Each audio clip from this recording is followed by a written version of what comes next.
सभी को राधे राधे, जय श्रीमन नारायण।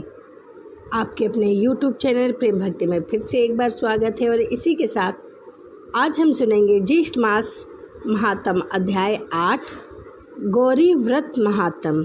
तो आइए मन में भगवान भोलेनाथ और माता गौरी का स्मरण करते हुए आगे की कथा शुरू करते हैं।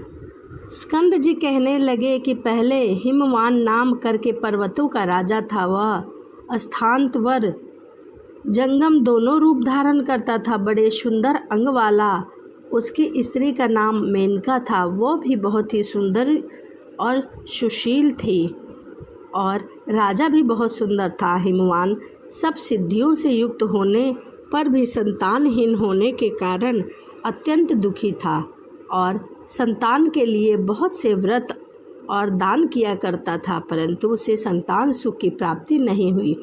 एक दिन उस राजा ने मेनका को बुलाकर कहा कि धिक्कार है, ऐसा कहकर बारंबार विलाप करने लगा। वह कहने लगा कि जो स्त्री रक्त और लावण्य से युक्त होने पर भी संतान से हीन है, वह स्त्री समस्त लोकों में निंदनीय है। शुचि स्मिते, तुमको देखकर सदा मुझे अधिक समय तक संतान होता है, इसीलिए अब से मैं तुम्हारा कभी मुख नहीं देखूंगा। विद्यमान पशुओं के समान तुम अपने प्राणों को कैसे धारण करती हो? ऐसा राजा हिमवान ने अपनी पत्नी मेनका से कहा। मेनका को बहुत ही दुख हुआ, परंतु अपने पति के ऐसे वचन सुनकर जैसे वायु के आघात से केला और वज्र के आघात से पर्वत गिरता है, वह मेनका पृथ्वी पर गिर गई और रोती हुई विलाप करती हुई भगवान विष्णु के शरण में गई और अपने दुख को कहा। लक्ष्मी जी से प्रार्थना करने पर और सामने नारद ऋषि को देखकर भगवान विष्णु ने नारद जी को मेनका के पास भेज दिया।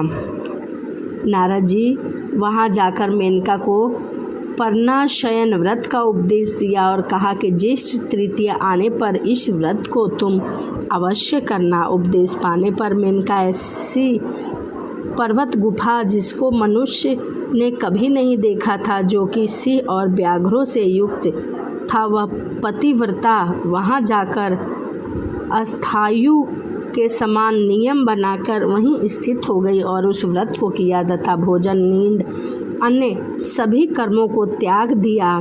केवल भगवान विष्णु के में गुणमयी और मानसी माया का सदा स्मरण करती रही और वह भगवान विष्णु में